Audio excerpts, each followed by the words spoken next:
This is my smart Brabus Roadster Coupe, which I saved from death row. And if you've watched the previous episodes, you'll see what it's taken to get it to this point. But finally, in this episode, we drive the car on the road, but not before we've done a couple of other workshop jobs on it. Plus, I go to a smart dealership and buy a couple of other bits for it. I'm Jonny Smith, you're watching The Late Break Show.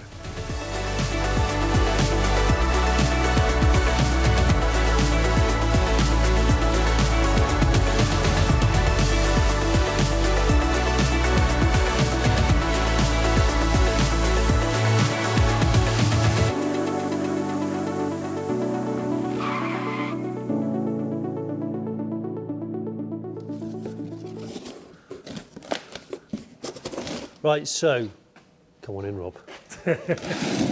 So, job number one today is we're going to change the charge cooler. Well, the charge cooler radiator. Charge cooler radiator, because you aren't convinced that the one on the car is very good. Yeah. That teeny tiny, beautiful little charge cooler radiator. It's so nice, but yet you'll never see it because it's hidden underneath the car, which is why Rob's going to put the car up on the ramp, because you access it from underneath on these. That's a bit of the wrap that I missed.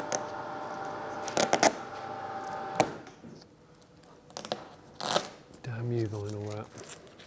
The next stage after this, we've done the charge cooler and the hard top, is I'm taking the car to be detailed.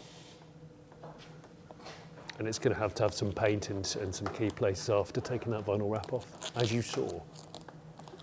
I'm guessing because this is one of the lowest parts of these smart roadsters, it's very vulnerable. It is, as you can see. It's been hit. This bracket here was attached to this part to stop it from doing that. Yeah. Normally there's also a scoop on here, on the front. It's just a rubber scoop that just helps to push the air up there. I mean, you've got a shaped induction, as it were, there for the airflow to come up and help cool it anyway.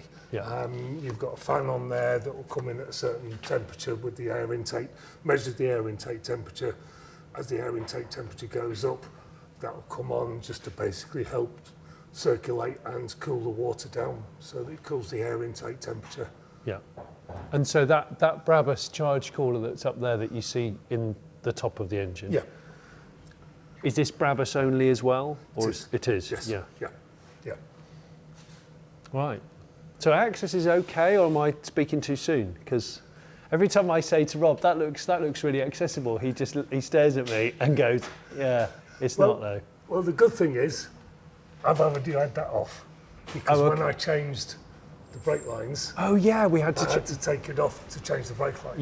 Yes. Okay. So so I know that the two bolts up there aren't seized anymore. Right. Okay, good.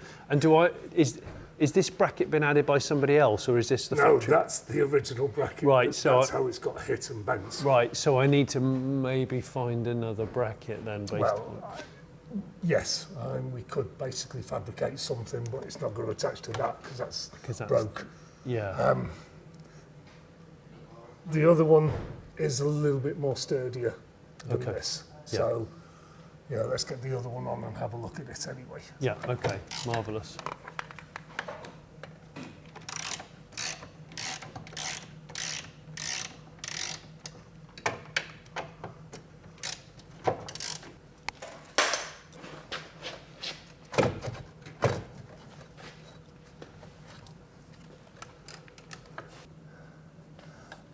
That's going to stop working anyway because the connector's rotted. Has it? So that needs soldering on, or? Yeah, I'll just take that out and redo that. Yeah. So I suppose when you do this change, it's a coolant change at the same time. Yes, but it's not a coolant as in the full engine coolant. No, it's a separate system. Furring up from coolant. Yeah, it is, isn't it? So maybe we caught it in the nick of time. Yeah. That's the other thing about cars which stop and aren't used for ages, and then you start using them again. Obviously, things that were kind of okay. can suddenly be a bit of an Achilles heel.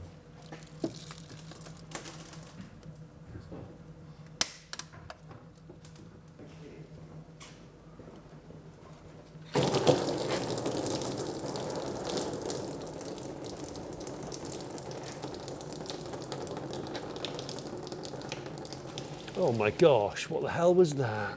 That's mice that have been living on there. So when I first got this car from the salvage yard, there was a bird's nest on top of one of the struts at the front. Yeah. We've got mice that have been living on top of this charge cooler radiator. But they haven't seemed to have eaten any major parts of the car, they've just used it as shelter. Maybe it was too damp inside. Right. Right, we'll just lay it down on there because what I'm the opposite way because I need. Because we've got to take this bracket and this fan off, right?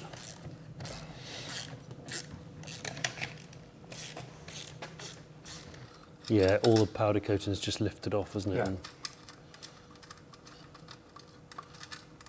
So Rob's just going to do a trial fit. This bracket's pretty important because it holds it onto the car, and it is exposed to quite a lot of dirt. So if it fits, we'll just give that a rub down and a quick paint before we assemble these.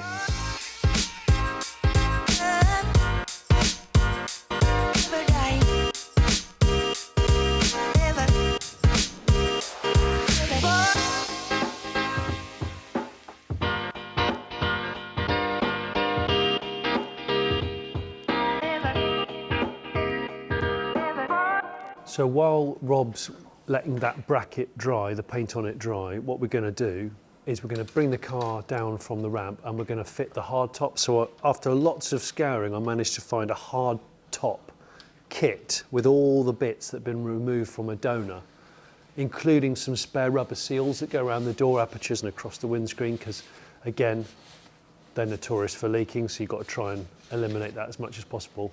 So we're going to try and fit that, and then when the paint's dry, we can put that charge cooler back in, and then the car is ready to leave S2. Although I'm sure Rob would like to have it here longer.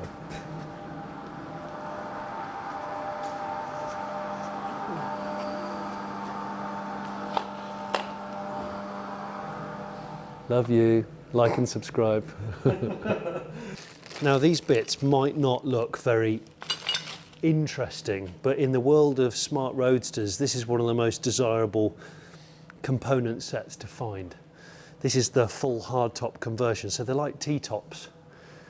You put the electric roof back and then you insert this kit, and I got them off a breaker car, but with all of the extra bits, including the plastics, the fasteners, extra seals. The seals are the same, but I think these are in better condition than those ones. And the whole idea of this is to make the car more watertight.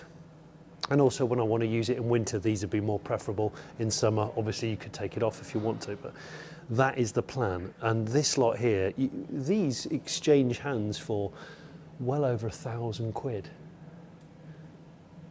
which is more than I paid for that car, given that that car was on death row and broken. I haven't paid that much for them, but I think they are going to ultimately need some painting on the other side, so that's the exterior. It's kind of like a composite, like a glass fibre, but I'm probably going to have this painted black. But once we fitted this, the car is going to the detailer, and that's when we can decide which areas we're going to paint, whether we're going to vinyl wrap it again, whether we're just going to re-black in these black parts. That's a conversation for another day. Yeah, we'll take the roof down, take the sidebars out. Yep. So, right.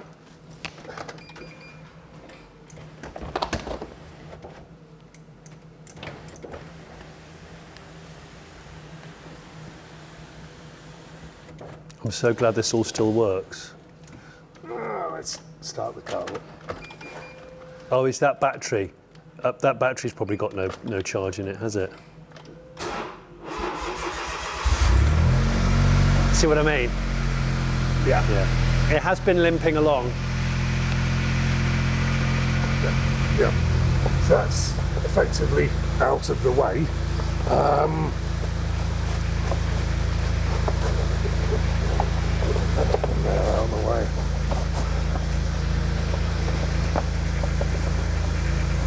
So that's as far as it goes, so you can still see everything else. So, Brilliant.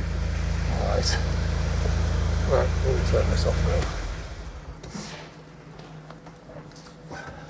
So next thing, rails. So you push it in and push it down, and then lift it out that way. And it's got a pin that locates, Yes. is that right? Yeah. Okay. So they come out, and then these are different to the. Do you not use these again, or No. you don't? How many people actually take these sidebars off when they drop their convertible roof? Do get a few. Do you? Yeah. Because I know it shows the kind of like frameless doors and stuff, but Ooh. what? It's already got the fittings in. Oh, what? So it used to have a hardtop. Yeah. Interesting. Oh yeah. Yeah, it's already got the fittings in. So I don't need those plastics here. No. Well, that's another piece of the puzzle. I can talk to the lady who owned this car from new. She doesn't want to be on the video, but unfortunately the service history's been lost, and I'm still trying to track down from the dealer what this car was and what it had, but it looks like Rob has discovered that it had a hardtop conversion from new. Where that now is, who bloody knows? Maybe it's that one, and I've bought it in a roundabout way about 3 years later via various forums and things. But okay, well that might make it a little bit quicker to fit. Yeah, we just slot them on, and that's it. Oh shit, really? Seriously. Oh, okay, all right, great. Well, so we don't need that metal part there? No, we don't need any of it. Oh man. It's all done. Gosh, so hang on a minute. So smart Roadster job taking less time than you thought it would, shocker. Yes. Okay, right. All right. And like I say, I got these from the same guy because I think these, or that some of these could be in better condition. I was going to show you because the seals on a Smart are so crucial. And you've given me all of the... These are certainly in better condition than what's on there. Are they? And Yes. how hard are these to fit? Oh, they take at least 5 minutes.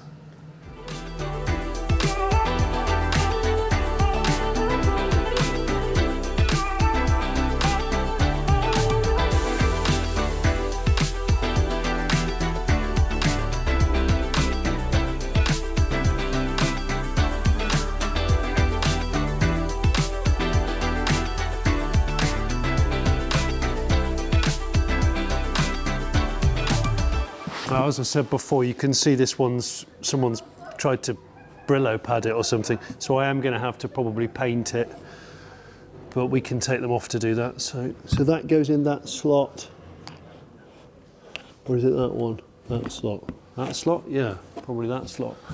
And that comes down like that. Yeah, and then what about, and then this one here as well? Yep. Should do like you push the back in, and then it comes down. Ah, yeah, okay, so like that. Yeah. Is that in?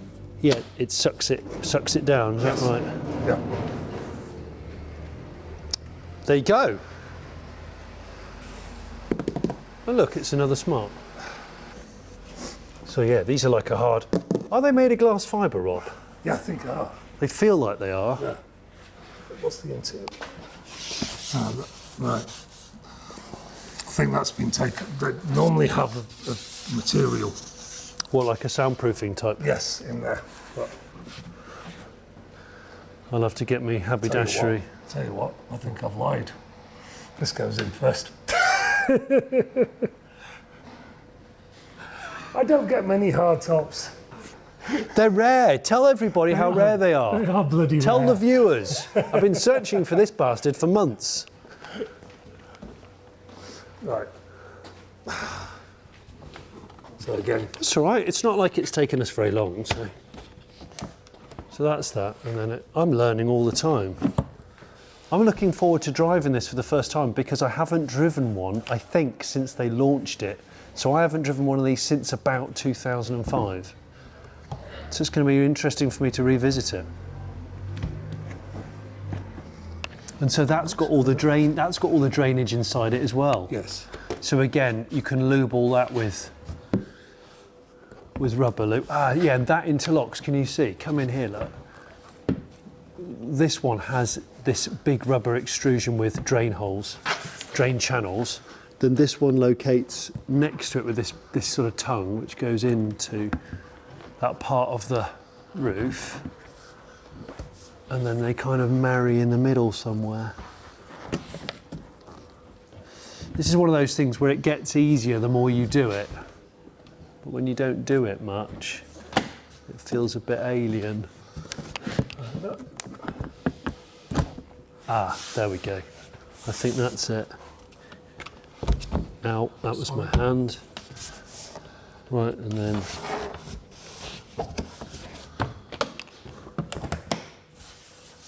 voila. There's a seal over the top. Is there? That's, I think, missing. FFS. Right, with the hardtop assembly on, we've put the car back up on the ramp. We're going to finish that charge call radiator fitment, and as soon as that's fitted, then I'll be out on the road for the first time.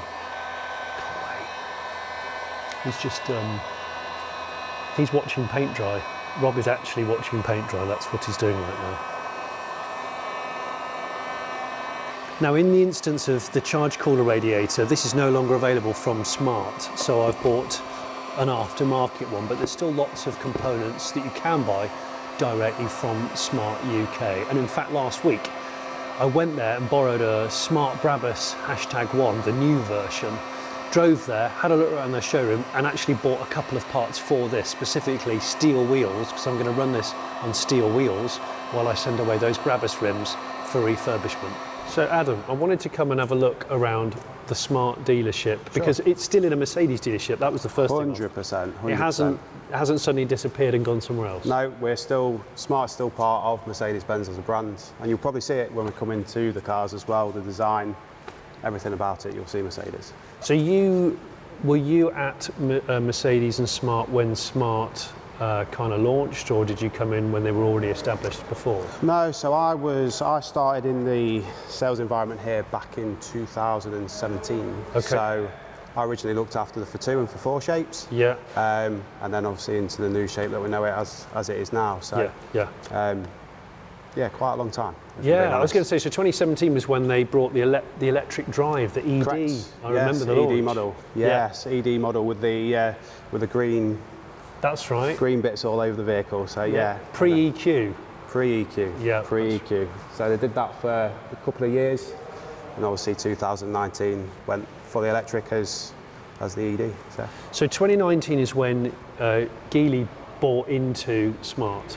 Yeah, so around that era was when the conversation was happening. Smart was still fully owned by Mercedes at that point. Yeah. But the conversations were happening with this, I think, in the background being ready to be made. So as you will know, old Smart, let's call it, versus new era of Smart. Yep. The main difference to me is that these cars, when they're next to these Mercs, you know, these are a more luxurious car than the old Smart stuff. 100%. I think the way that I look at it is a completely different concept into the modern world that we're now moving into as well with it. So obviously the previous Smarts were absolutely awesome, incredible, great fun. Yeah. But to obviously get that range and performance and what people are looking for now, I think this is a great step forward. Yeah. And Smart only make electric cars, right? True. No, since from 2019. Yeah, 100%. And if I come with me here, so if I walk in and say I've got a 10-year-old, 8-year-old Smart 4.4. Sure, yeah. And I want to get a new Smart. Yes. If I said to you, would you take my Smart 4.4 as a trade-in, will you do that? 100%. You will? Okay. 100%, yeah. Okay, definitely. And with regards to that, do you guys still sell those older Smarts, or they'll go to a different... Depends on how you've looked after it. Okay. Depends on how you've looked after it. If it comes absolutely not in great shape, then no, definitely we're not going to be looking at it. But yeah, if it's been fully maintained, looks nice, been looked after well, then 100% it's something that we will still sell on our forecourt. Yeah. Okay. So the #1 is there, and that's the car I've spent most of my time with over the last couple of months. The Brabus is in that corner there. Yep. So I've been driving around in one of these. I've probably done about 8,000 miles in one of these. Wow. Yeah, quite a lot. Yeah. And I've done maybe 1,000 miles in the Brabus version. Nice. Haven't driven the #3 yet. Yes. For a customer coming in, what are the differences of Smart now as compared to, I don't know, to 5 years ago, decade ago? Massively different is what I'd probably say. So the way the showroom looks, all Right. the new branding and everything that's gone into it. Ultimately, the vehicles are the biggest change. Yeah. So price point's obviously different with them now. Yeah. Targeting, I think, a slightly different market with it. Yeah. And yeah, it's just massively evolved into the product that you see in front of us. Yeah, it's. Because to me, they're more. You've got a Mercedes EQ right there, just Correct, behind the yeah. camera. These are, I think, they are more Mercedes EQ than the fun small city cars as before. I think you can see it. I think if you look at the design of the Mercedes, the smart car, compared to the Mercedes, I think you can see that full design element from Mercedes. Yeah. Still fully equipped into it. You've Yeah. just got the smart with their infotainment and still the quirky look to it as well. I Yeah. think with the quirky elements of it, so I think it combines really nice. I think the thing about Smart for me is that it's become a real cult brand, certainly with the 4.2s, the Roadster like mine. Sure. The people that have them, you said to me off camera, those people that bought them kept them for a long time. 100%. They didn't flip them over every 2 or 3 years. They No. weren't those sorts of people. No, so a lot of the customers, when we're still doing the combustion engine, yeah, I could make a phone call and swap them out of it, not a problem. But since that stopped, all my client base that I now speak to, they've still got these cars, Have they? still got them, and just will not get rid of them. It's kind of a try. compliment. It's hard for you as a salesperson. Hard for me, but Yeah. I do try my hardest to get them out of them, but they don't, because they just suit so perfectly for them. Yeah. Is it a brand where the people are sort of nerdy and proud of it? Yeah, Do you know what I mean? Careful Like- what I'm saying. Yeah. don't want to offend a load of people, but yeah, a lot of smart customers. So great example of that is your smart customers who knew what they was talking about. It wouldn't be a case of talking about the for2 or the for4. We'll be talking 450, 451, 453. Now you may look at me like, So what are you talking about? Product code models. It's basically part of the chassis code. Yeah. So they would know. It's like a test for us as well. Do you Yeah. know what you're on about? So Yeah. it was, very strange. So they come in and go, I've got a 451 and I Yep. need this. Or, Correct, yeah. Wow. And if you didn't know what you was on about, they'd look at you like, nah, You're not true smart. not true smart. But yeah, so a lot of them, it was, yeah. That's really chassis interesting. numbers. Yeah, that is very, very interesting. And the demographic of smart owners, even back then, was it really, really wide? Again, really wide. I think because of where they targeted that car, it fit everyone. Yeah, So affordable road tax, affordable to run, great mile per gallon. yeah, Insurance was really cheap on them, and those affordable cars. So Yeah. it suited anyone who was just past the driving test up to anyone who's now thinking of not driving for too long because of how small it was as Yeah. well. So again, a wide range. So for somebody like me who has an old classic Smart, Yep. I've got a Smart Roadster. I'm going to be picking up my wheels that I've bought from here in a bit. Amazing. If I'm an old Smart customer and I come in, can I still get those Smarts serviced with Smart? Everything. Right, okay. So still got the parts, still can service your car. We're still here to help you long term into the future, Right. even further into the future as well if need be. So Yeah. you can still come here and get everything that you need. I've got what I came here for as well, these. A pair of steel winter wheels for the Roadster.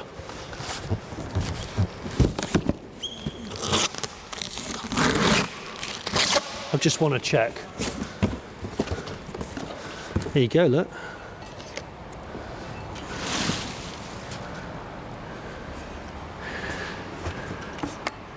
Pair of rear, because they're staggered on a Roadster. Steelies. So you still can buy a fair amount of older Smart stock. Also, obviously needs one of these, needs a new battery. We've been jump starting it on the original battery and it does hold a bit of charge, but I don't trust it. So time for a new battery. That goes in the front underneath that kind of hard boot floor thing.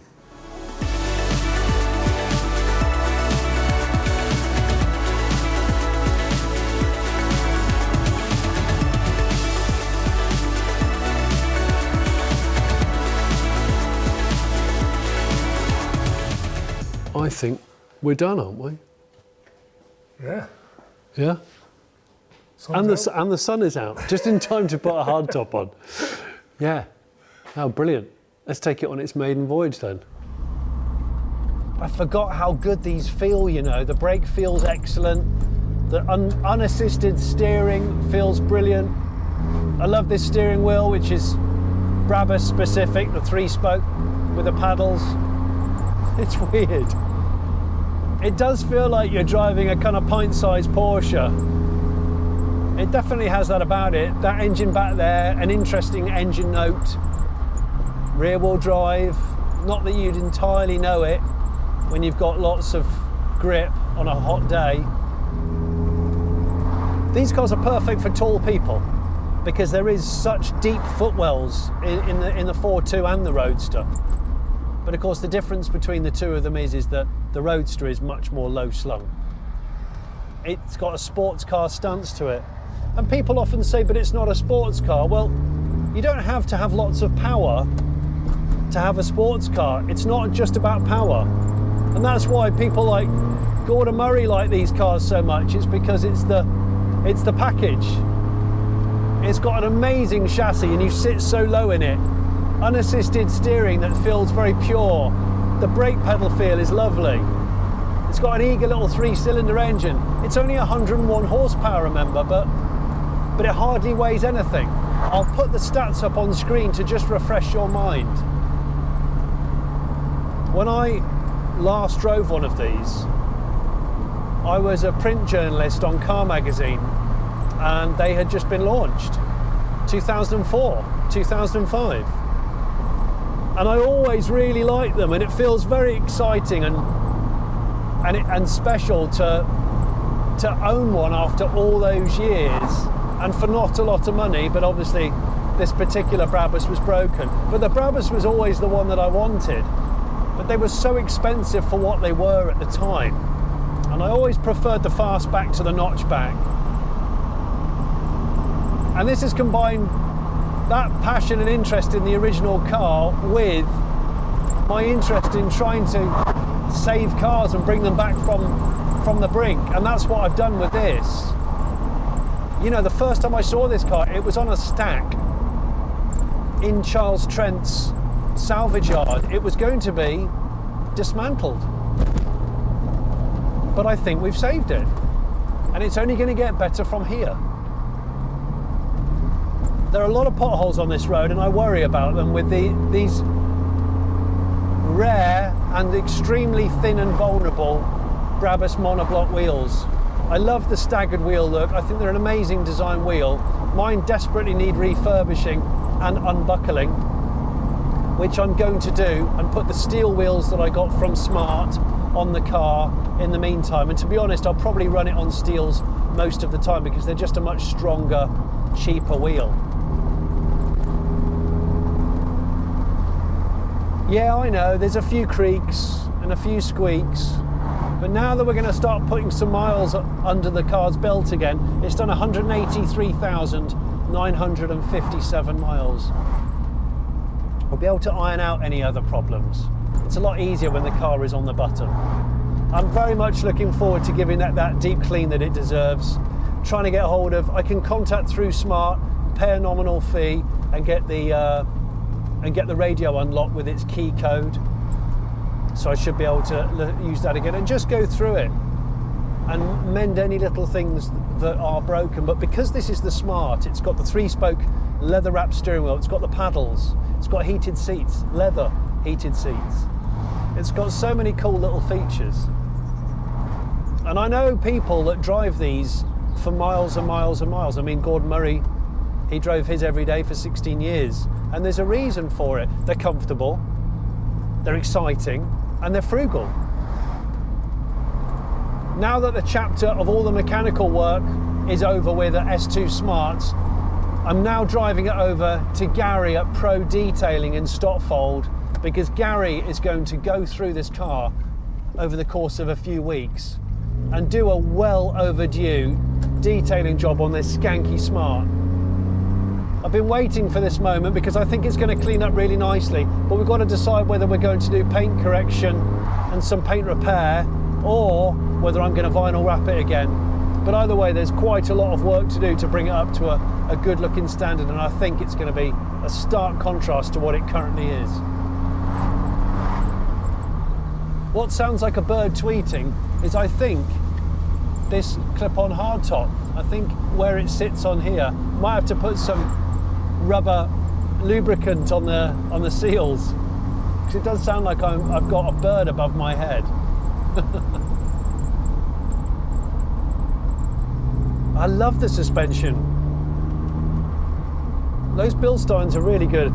A lot of people have fitted the Bilsteins on these before. They say they're a really decent upgrade without compromising the ride quality, the comfort. You know, I don't often shout out to other YouTubers, just don't think to, but you can't help but admire people that rebuild cars and mend them when they're broken. People like Matt Armstrong have really conquered the whole of YouTube with their kind of salvage rebuilds, really ambitious ones. And the thing that I love about that is it encourages construction rather than destruction, needless destruction that we see a lot of on YouTube. But not only that, I suppose it's also helping to dispel the myth that a car that is a salvage title car or has been damaged and repaired in the past doesn't mean to say it's a horrible car and it should be unfairly dismissed. It shouldn't have leprosy.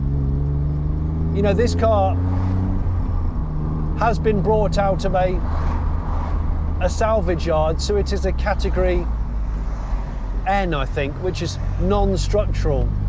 And that was because of that roof vandalism that led to it flooding.